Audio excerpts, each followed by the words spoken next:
Students, अब हम बात करेंगे prevention and control of an epidemic. हमने एपिडेमिक के बारे में जान लिया।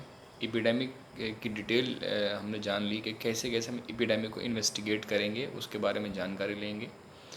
और जब हम ये जानकारी हमें पूरी तरह पुख्ता हो जाएगी कि ये एक एपिडेमिक है, तो उस एपिडेमिक को यानी किसी भी बीमारी को जो एपिडेमिक की शक्ल में, वबा की शक्ल में फैल रही है, उसको प्रिवेंट करने के लिए, कंट्रोल करने के लिए क्या इक़दाम हमें करने चाहिए, वो हम क्या इख्तियार करेंगे वो देखेंगे हम। तो इसमें जैसे हमने पढ़ा है कि किसी भी बीमारी को फैलने के लिए 3 चैनल्स का होना बहुत ज़रूरी है। उसमें पहला चैनल जो हमने पढ़ा था वो रिज़र्वायर होना चाहिए। दूसरा, उस रिज़र्वायर से जो सोर्स ऑफ इन्फेक्शन है या पैथोजन है वो ट्रांसमिट होने के लिए उसको रास्ते चाहिए, जिसको हम कहते हैं रूट्स ऑफ ट्रांसमिशन। और तीसरा होता ससेप्टिबल होस्ट। तो किसी भी बीमारी को रोकने के लिए हमें इन 3 पहलुओं पर भी, जहाँ से बीमारी की सोर्स है या रास्ते हैं, उनको ब्लॉक करने का काम अगर हम कर लें, उनको ख़त्म करने का काम कर लें या उन रास्तों को ब्लॉक कर दें, तो कोई भी बीमारी आराम से रोकी जा सकती है, प्रिवेंट की जा सकती है। तो इनको वन बाय वन हम पढ़ते हैं कि पहला जो इसमें चैनल है जो प्रिवेंट कर सकते हैं, जिससे हम बीमारी को रोक सकते हैं, कंट्रोल कर सकते हैं या प्रिवेंट कर सकते हैं, वो क्या है। तो जैसे सबसे पहला हमने पढ़ा था रिज़र्वायर। तो उसमें किसी भी बीमारी को रोकने के लिए हमें एलिमिनेशन ऑफ रिज़र्वायर करना बहुत ज़रूरी है। अगर हम जो फर्स्ट स्टेप है जहाँ पर सोर्स है इन्फेक्शन की, अगर उसी को हम एलिमिनेट कर दें तो बीमारी का फर्दर स्प्रेड रुक जाएगा। दूसरा जो मेथड है वो है breaking the channel of transmission. जो चैनल है ट्रांसमिशन का या रूट ऑफ ट्रांसमिशन है, उस चैनल को ही अगर हम ब्रेक कर दें, जो कि दूसरा स्टेप है, तब भी हम बीमारी को फैलने से रोक सकते हैं। और जो तीसरा है प्रोटेक्शन ऑफ ससेप्टिबल्स, यानी कि जिन लोगों के अंदर बीमारी होने का ख़तरा ज़्यादा है उनको हम प्रोटेक्ट कर लें, तब भी हम बीमारी को फैलने से रोक सकते हैं।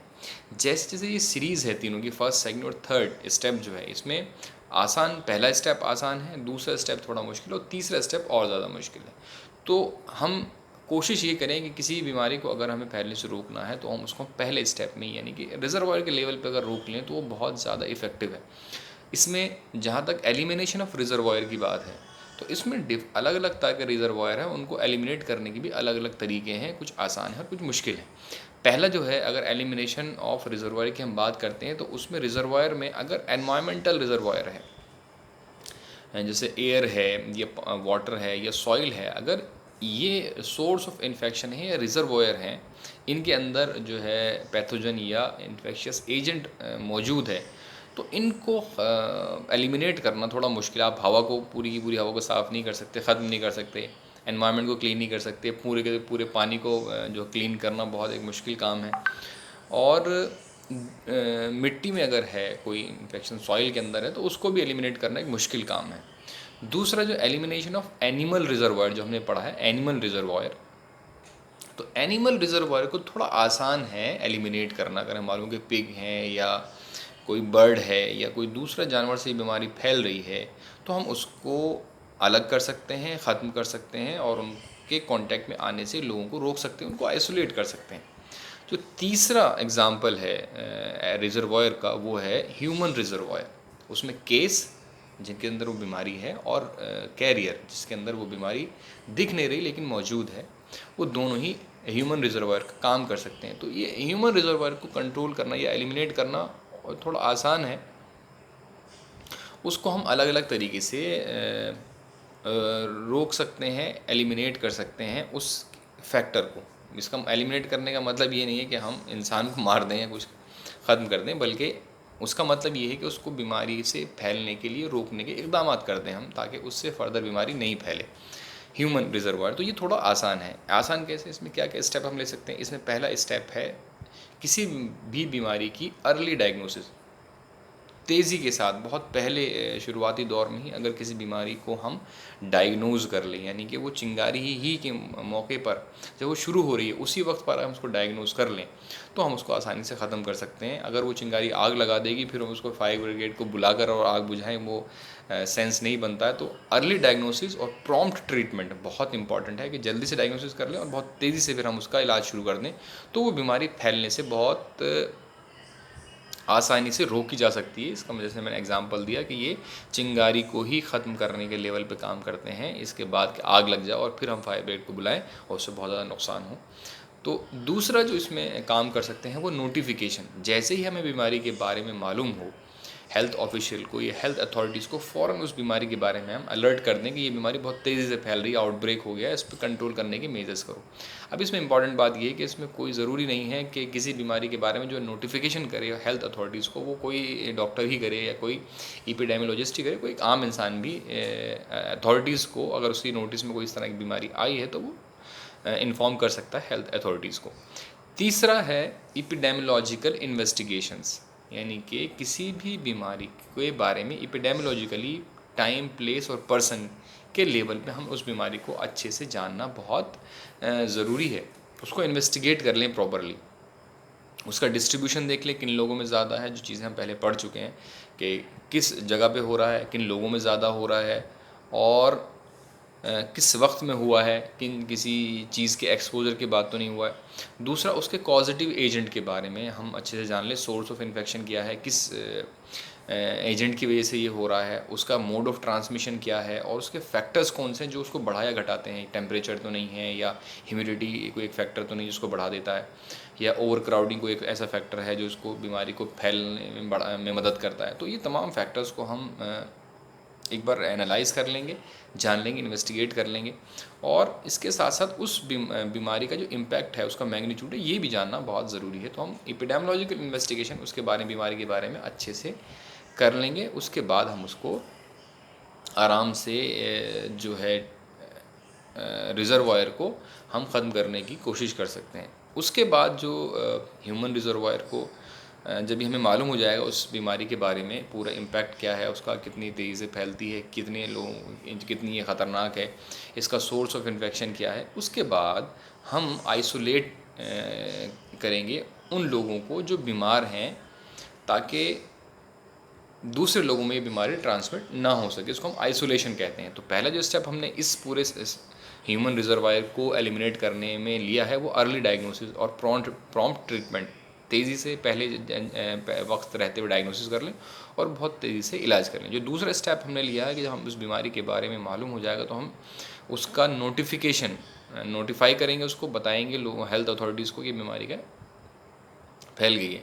और एज एन एपिडेमियोलॉजी जो तीसरा स्टेप हम करेंगे वो एपिडेमियोलॉजिकल इन्वेस्टिगेशन करेंगे, उस बीमारी के बारे में बहुत अच्छे से जान लेंगे कि ये बीमारी कहाँ फैली है, कैसे फैली, किन लोगों में ज़्यादा हो रही है, इसका कॉजेटिव एजेंट क्या है और इसका इम्पैक्ट क्या है, मैग्नीट्यूड क्या है, मोर्टेलिटी कितनी है और कितने लोग इसमें बीमार हो रहे हैं और उन बीमार में से कितने लोग मर रहे हैं, कि मॉर्बिडिटी और मॉर्टेलिटी के ताल्लुक से हम इसके बारे में प्रॉपरली एपिडेमियोलॉजिकल इन्वेस्टिगेशन कर लेंगे। ये तीसरा स्टेप है। जो चौथा स्टेप इसमें हम करेंगे वो है आइसोलेशन का, कि हम बीमारों को, वो चाहे वो जानवर हो या इंसान हो, उनको जो जिससे वो सोर्स ऑफ इन्फेक्शन है उसको आइसोलेट कर देंगे ताकि दूसरे लोगों में बीमारी ट्रांसमिट ना हो सके। अब ये आइसोलेशन अलग अलग लेवल पे हो सकता है। आइसोलेशन उन बीमारियों में जो बहुत ज़्यादा ख़तरनाक है, बहुत तेज़ी से फैलती हैं, उसमें बहुत ही इम्पॉर्टेंट होता है। जैसे कि सार्स है, सीवियरली एक्यूट रेस्पिरेटरी सिंड्रोम है, आजकल कोरोना वायरस चल रहा है जो बहुत तेज़ी से फैलती हैं, इन्फेक्शस, बहुत ज़्यादा इन्फेक्शस है, उनमें आइसोलेशन बहुत इम्पॉर्टेंट स्टेप होता है। आइसोलेशन बहुत ज़्यादा जो है इम्पैक्ट नहीं रखता ऐसी बीमारियों में जो बीमारियां कैरियर रखती हैं, जिनके बारे में जो ज़ाहिर नहीं होती, जैसे टाइफॉइड है और एक लंबे वक्त तक कैरियर रहते हैं, तो आप इंसान को बहुत लंबे वक्त तक आइसोलेट नहीं कर सकते। तो कैरियर स्टेट का मालूम ही नहीं होता कि कौन किसके अंदर बीमारी जो है ये मौजूद है, तो हम उसको आइसोलेट करेंगे भी तो कितने वक्त तक करेंगे। तो ऐसी बीमारियों में नहीं, इसका बहुत ज़्यादा इम्पैक्ट नहीं होता है। लेकिन ऐसी बीमारियां जो बहुत तेज़ी से फैलती हैं, बहुत ज़्यादा इन्फेक्शियस हैं, उनमें रेस्पिरेटरी ख़ास तौर पर जो सिंड्रोम्स हैं बहुत ज़्यादा इम्पोर्टेंस का हामी होता है आइसोलेशन। उसके बाद जो हम इसमें करेंगे वो है डिसइंफेक्शन, पर्टिकुलरली कॉन्करेंट डिसइंफेक्शन। इसका मतलब क्या है कि जो बीमार हैं उससे ताल्लुक़ रखने वाली जो चीज़ें हैं, यूरिन है या स्टूल है या स्प्यूटम है, बलगम, जिससे ही बीमारी फैलने के चांसेस रहते हैं, तो हमने उस इंसान को आइसोलेट किया हुआ और उससे निकलने वाले ये सिक्रीशन जिससे ही बीमारी फैलने का ख़तरा हो सकता है, उसको हम कॉन्करेंटली डिसइंफेक्ट करते रहेंगे। इनके साथ साथ डिसइंफेक्ट करेंगे। कॉन्करेंट डिसइंफेक्टेंट का मतलब ये है कि जैसे जैसे उससे वो चीज़ें निकल रही हैं, हैंड टू हैंड उसको हम डिसइंफेक्ट करते रहेंगे। एक टर्म और यूज़ होती है इसमें, उसको कहते हैं हम टर्मिनल डिसइंफेक्शन।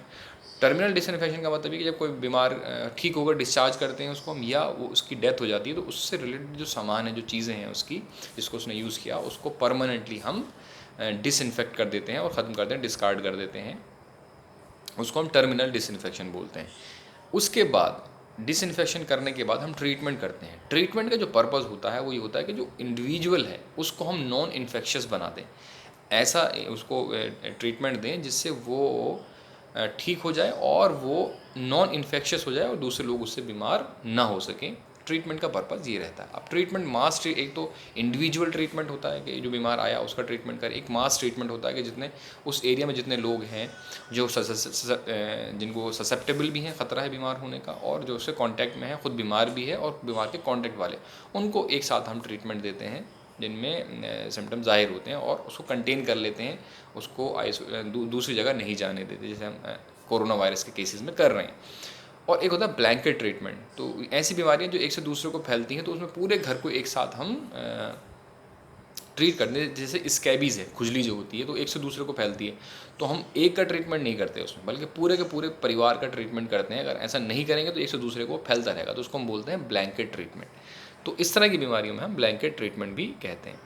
उसके बाद हम करते हैं क्वारंटाइन। क्वारंटाइन का मतलब क्या है कि हम जो हेल्दी लोग हैं उनकी लिमिटेशन, उनकी जो मूवमेंट को लिमिटेड कर देते हैं, बाहर नहीं निकलने देते, एक जगह कन्फाइंड कर देते हैं ताकि दूसरे लोगों तक वो बीमारी ना ट्रांसमिट हो, एटलीस्ट इतने वक्त तक जो उसका इंक्यूबेशन पीरियड है, जब तक जो मैक्सिमम इंक्यूबेशन पीरियड है, उस इंक्यूबेशन पीरियड के वक्त तक हम उसको रोक कर रखते हैं दूसरी जगह जाने से और दूसरे लोगों को वहाँ पर आने से। तो इसको हम क्वारंटाइन कर देंगे इस बीमारी को फर्दर जो रोकने के लिए या रिजर्वायर को के फैक्टर को एलिमिनेट करने के लिए। तो ये तमाम के तमाम स्टेप जो हमने लिए हैं इसमें ये करते हैं हम। इसमें ह्यूमन रिजर्वायर को एलिमिनेट करने के लिए हम इसमें अलग अलग स्टेप्स लेते हैं। उसमें अर्ली डायग्नोसिस है, फिर नोटिफिकेशन है, फिर इपिडेमियोलॉजिकल इन्वेस्टिगेशंस हैं, आइसोलेशन है, उसके बाद डिसइंफेक्शन है, ट्रीटमेंट है और फाइनली क्वारंटाइन है।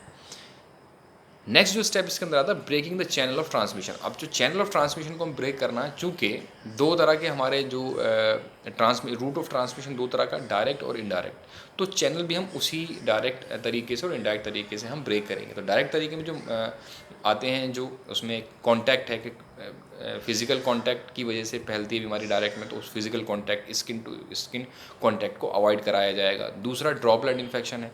तो ऐसी बीमारियां जो डायरेक्ट ड्रॉपलेट इन्फेक्शन से फैलती हैं, तो हम ऐसे लोगों को, बीमारों को अपने मुंह और नाक ढकने के लिए, मास्क लगाने के लिए कहेंगे ताकि वो ड्रॉपलेट दूसरों तक ना पहुंचे। तीसरा जो है सॉइल बॉर्न ट्रांसमिशन है डायरेक्ट ट्रांसमिशन में, तो उनको शूज़ या चप्पलें पहनने के लिए कहेंगे। ऐसी बीमारियां अगर हैं जो सॉइल से फैलती हैं तो शूज़ और चप्पलें पहनने के लिए हम रिकमेंड करेंगे उसको, ताकि वो ना फैले। अगर ऐसी बीमारियाँ जो एनिमल बाइट से फैलती है तो हम उसको प्रिवेंट करने की कोशिश करेंगे।